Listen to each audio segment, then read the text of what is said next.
All right, guys, let's look at what happened in the market today because it's really significant, something we haven't seen in over a year, I would say, or close to it, at least until August of last year. All indexes are now below their chandelier exits. So you need to understand what that means. The market's personality changed today, right? When you're below the chandelier exits, the personality of a stock is going to be bearish, meaning you're going to get more downside. When you're above chandelier, the stock's personality is going to be bullish, so you would expect it to go to the upside.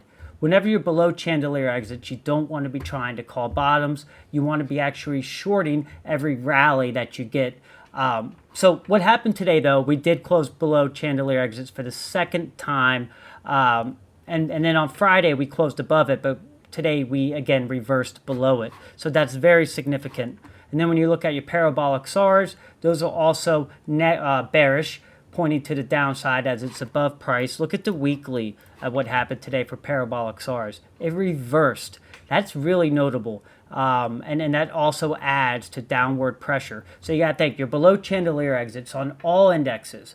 You also got parabolic SARs now reversing on the weekly and the daily. That's also going to add downward pressure.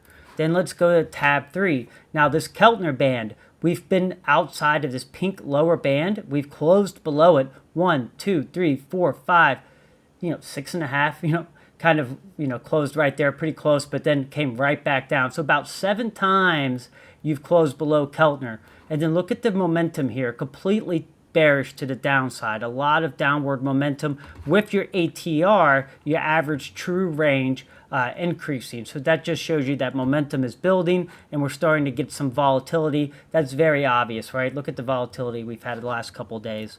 And then go ahead and look at our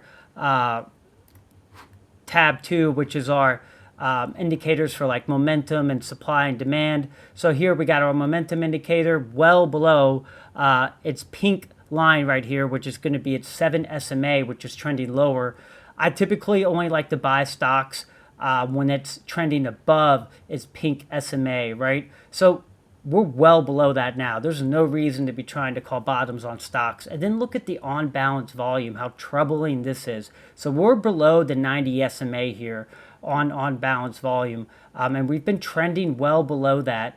And that's a concern because when you're below the 90 SMA, which is this red dotted line, this is basically support for the buyers, right? And it's not even on the charts. It's a different way of looking at charts. That's why indicators are so important, right? So this is support, and it gets broken down multiple times in a bearish pattern, as you can see here. And today, again, another close below its 4-period SMA. And let me show you why the 90 SMA is so important and why it actually works. So let's look at what happened right here. This is in August of 2024. Look at the 90 SMA and look how it gets defended here by buyers. This was the buying opportunity, people, right? In August, you were at the 90 SMA, great time to buy unless you get below it. And you never got below it. And look how great of a buying opportunity that was. And you see this in a lot of different instances. And sometimes you could get a breakdown. Look, here's your breakdown below the 90 SMA. So you would go short the market right here. And you also have your supply and demand, negative, trending lower, momentum. Look, it's below that pink band again. So look how familiar that looks today now. Look where we are. All right, let's look at it. Let's zoom in here. Here's a 1-month chart. We're zoomed in here a little bit. Look at it. We're well below that 90 SMA, like I stated. So pretty troubling. And then look at your strength of the move here. So tab 1 measures the strength of the momentum that we're seeing. So you have your positive directional indicator, this green line, now below the orange line, which is the non-directional index. Whenever you get this divergence, green, and then orange, and then red above, look for breakouts to the downside. Don't expect support to hold.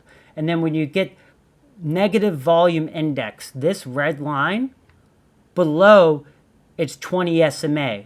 And then when you get the positive value index, below its 20 SMA, that's very bad. And that's going to add to the momentum to the downside, right? And you have both of these. Negative volume brought us down today, meaning light volume, not a lot of buyers in the market.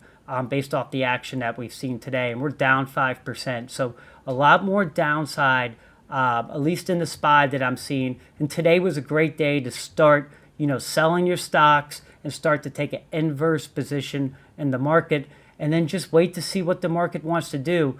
A great thing to be looking at right now is the 10-year Treasury. It's at about 415. If it breaks below 415 on the 10-year, you're going to have trouble to the downside. A lot of people think, oh, well, the 10-year is going down. That makes financing and growth stocks more attractive. Not in this case, because the reason for the decline in the 10-year is the fear of slower growth because of all these tariffs. So it's kind of misleading here, and you don't want to get caught up in that. So you have the 10-year breaking its support at 415 today. And then if you add in everything else we're seeing here in the market that I've said, there's a lot of reason to be concerned and to expect more downside. I personally, my opinion, and I'm not smart enough to know this, but I think this may have been the all-time high watermark maybe for the year. I don't know if we get back above it. So, a lot of reasons to be concerned today, and make sure you have your hedges in the market, and in that you're not, too biased on the long side. So be careful. It doesn't look good out there right now.